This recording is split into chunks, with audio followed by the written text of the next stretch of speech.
CES 2017 coverage is brought to you by MSI and the new Z270 chipset, and by EVGA, our trusted graphics card partner.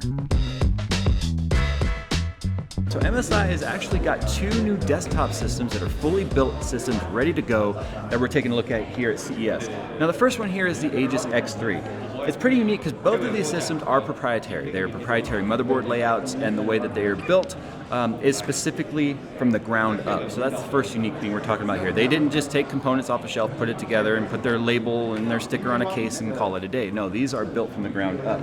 Now the Aegis X3 here, it's very small. It's a very small form factor here. I don't have the exact dimensions, but trust me when I say it's not that much bigger than maybe a box you buy shoes in. This is very, very small. But it has a pretty unique design where it's a two-chamber design. So air cooling or airflow is very well thought out on this. The power supply is separated from the motherboard and the graphics card, and it has airflow here on the top, on the rear.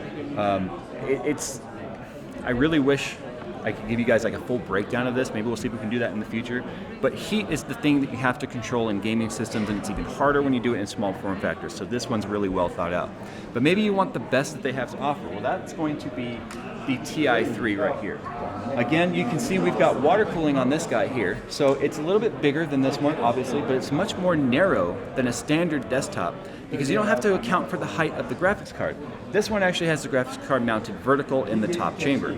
Now this is a three-chamber design here where the graphics card has its own dedicated cooling area, the motherboard has its own dedicated cooling area, and the power supply is separate as well. So you don't have any of those temperatures kind of mixing and contaminating each other. You can specifically control the temperatures based on the component. Not only that, this system right here has two GTX 1080s in there, so there's plenty of room for SLI. And the airflow on this comes in through the front through a 120mm fan, and you've got two exhaust fans here bringing all the heat right out the top.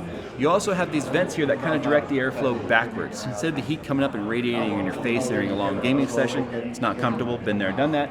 It's going to push it towards the back of the system, which is huge. And the cool thing here is that all the LED systems that you see on this are not only controllable via motherboard, but also controllable by your smartphone. So no longer do you have to deal with like all the RGBs just flashing. You can set that up for however you want.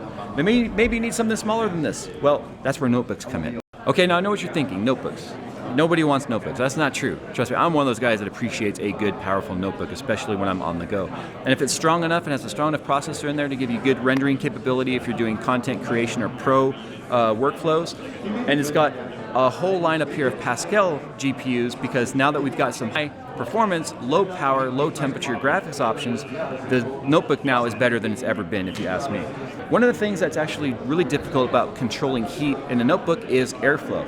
But if we take a look at the bottom of this guy here, you can see the entire bottom of the notebook is vented. I mean, the entire thing is vented. And because of that, the weight is actually very low. You would look at this guy and you would think that it's heavy, but it's not. It's a little bit on the thicker side, but because of that, it's actually very, very light and travel friendly. It is a 17-inch display, and it's got everything that you come to expect in. It's got a GTX 1080 in there. It's VR ready. It's got Thunderbolt. It's got SD slots. The only thing it actually doesn't have is an optical drive, which I was kind of disappointed to see, but I think we've kind of gone the way to where that's a bit archaic. But I will be doing a full review on this guy as well. Consider CES my first official field test when it comes to notebooks. And of course, we'll be playing some games. We have to play some games on that. All right, guys, that's going to wrap up my MSI coverage here at CES 2017. Don't worry, the things we took a look at here, we will be doing some in-depth reviews and hands-on stuff back at the studio after the show. Everything I've showed you here so far, though, we're looking at a Q1 2017 launch. So as always with CES, we get to see this stuff early. We've got to wait a little bit to see when it actually comes to market. Anyway, once again, a huge thank you to my supporters for this trip. MSI, of course, is my official motherboard partner for CES 2017.